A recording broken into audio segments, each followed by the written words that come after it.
എൻ്റെ കർത്താവേ, അമ്മ ഈ വിവരം പറഞ്ഞാൽ എങ്ങനെ സഹിക്കും? പിന്നെ എന്തൊക്കെ പുകില ഉണ്ടാവുക? തെക്കേത്തല കുടുംബത്തിൻ്റെ മഹിമ ഇതോടുകൂടി നശിക്കും.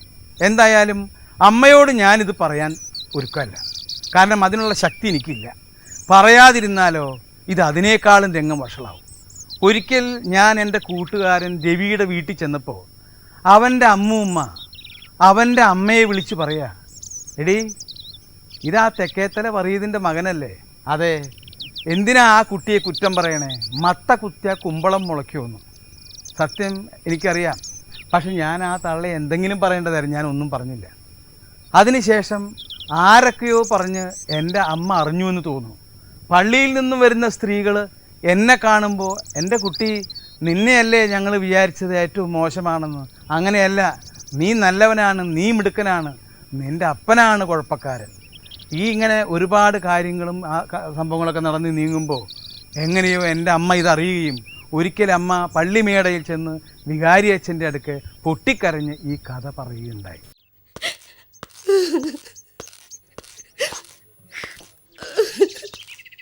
ശബ്ദമുണ്ടാക്കാതെ ഒന്ന് സമാധാനപ്പെടും മർഗലീത്തായേ. എനിക്കിനി എന്ത് സമാധാനം എൻ്റെ അച്ഛോ? 8 മക്കളെ പെറ്റു വളർത്തിയിട്ട് ഒരു ചീത്ത സ്വപ്നത്തിൽ കൂടി അരുതാത്തത് ചിന്തിക്കാണ്ട് ഇത്രയും നാളെ സഹിച്ച് പുറത്തും ജീവിച്ചതിന് പ്രതിഫലം കിട്ടിയില്ലേ? എനിക്കിനി ജീവിക്കണ്ട, ചത്തോ മതിയച്ചോ. ഒരു ഉത്തമ വിശ്വാസി പറയേണ്ടതല്ല മർഗലീത്ത ഈ പറയുന്നത്. അപ്പൊ അങ്ങേര് ചെയ്തു വെക്കണതോ? തെറ്റ്. പക്ഷെ തെറ്റിനെ തെറ്റുകൊണ്ട് എതിർക്കുന്നതല്ല ക്രിസ്തുവിന്റെ വഴി. അതൊന്നിനും പരിഹാരവുമാകുന്നില്ല. എനിക്കിനി എന്ത് പരിഹാരം അച്ചോ? മർഗലീത്തയ്ക്ക് കർത്താവിൽ പ്രത്യാശയുണ്ടോ? വചനങ്ങളിൽ വിശ്വാസമുണ്ടോ? ഉണ്ടോന്ന്? ഉണ്ട്. എങ്കിൽ പരിഹാരവുമുണ്ട്. തെറ്റുകൾ ഏറ്റുപറഞ്ഞ് പശ്ചാത്താപത്തോടെ വരുന്ന വറീദിനെ സ്വീകരിക്കാൻ മർഗലീത്ത സ്വന്തം മനസ്സിനെ ഒരുക്കി നിർത്തുക. ഇപ്പോൾ സമാധാനത്തോടെ വീട്ടിലേക്ക് പോകും. ഞാൻ വറീദിനെ വിളിച്ചൊന്ന് സംസാരിക്കട്ടെ.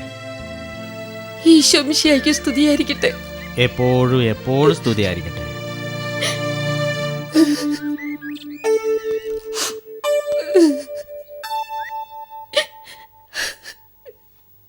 എല്ലാം അറിയുന്നവനെ, കാരണവും കാര്യവും പരിഹാരവുമായവനെ, എന്നെ പരീക്ഷിക്കരുതേ.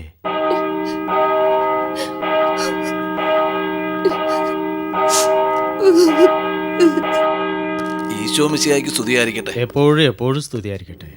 അച്ഛൻ എന്നെ വിളിപ്പിച്ചു. എന്തേ?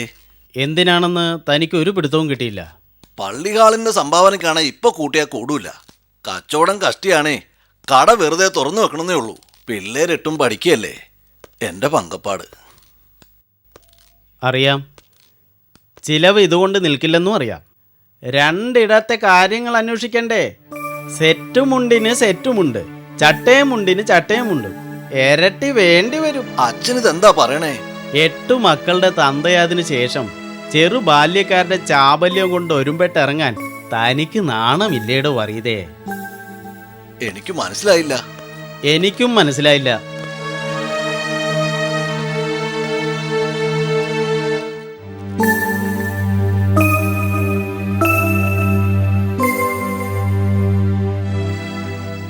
ഒരു മകനുള്ളതൊന്ന് ജയിച്ചു കിട്ടാനുള്ള സാർത്ഥത കൊണ്ട്. നേരാണ്. ഞാൻ 2 പ്രാവശ്യം വരെ വീട്ടിൽ ചെന്ന് കണ്ടു. അവരവൻ്റെ ക്ലാസ് ടീച്ചറാണ്.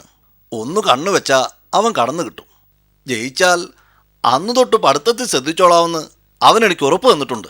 അവനും മറ്റു മക്കളെ കൂട്ട് പഠിച്ചൊരു നിലയിലെത്തിക്കാണാൻ ഞാൻ കൊതിച്ചുപോയി. അതിനുവേണ്ടി ഞാൻ അവൻ്റെ ടീച്ചറുടെ വീട്ടിൽ പോയി. അവരുടെ വിശേഷ ദിവസമെന്ന് അറിഞ്ഞപ്പോൾ കൈക്കൂലി പോലെ ഒരു സെറ്റുമുണ്ട് വാങ്ങി സമ്മാനിച്ചു. പറയച്ചോ, എൻ്റെ മകളാകാൻ മാത്രം പ്രായമുള്ള ഒരുത്തിരി വീട്ടിൽ പട്ടാപ്പകൽ ആർക്ക് വേണമെങ്കിലും കാണാൻ പാകത്തിന് ഞാൻ പോയപ്പോൾ കർത്താവിൻ്റെ ഏത് തിരുകൽപ്പനയാ ഞാൻ ലംഘിച്ചത്? വറീദേ, തന്നെ തെറ്റിദ്ധരിച്ചതിൽ ഞാൻ ആത്മാർത്ഥമായി ദുഃഖിക്കുന്നു. തെറ്റിദ്ധരിക്കരുതായിരുന്നു. സത്യം അറിയുമ്പോൾ എന്നേക്കാളേറെ ദുഃഖിക്കുകയും മനസ്താവപ്പെടുകയും ചെയ്യും മർഗലീത്ത.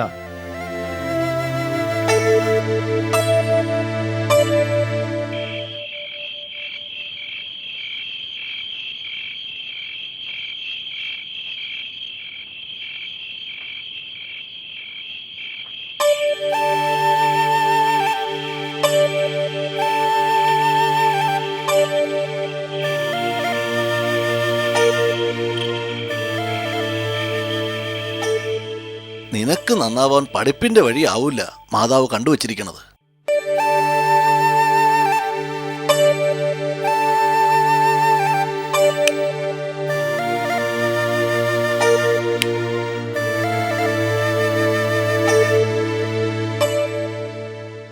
മാർഗലിത്തേ,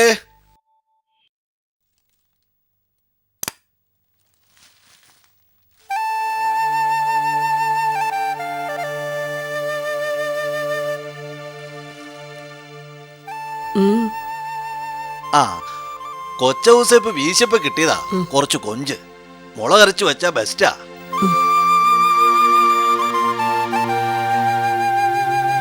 എന്തതിശയമേ മർഗലിത്ത സ്നേഹം എത്ര മനോ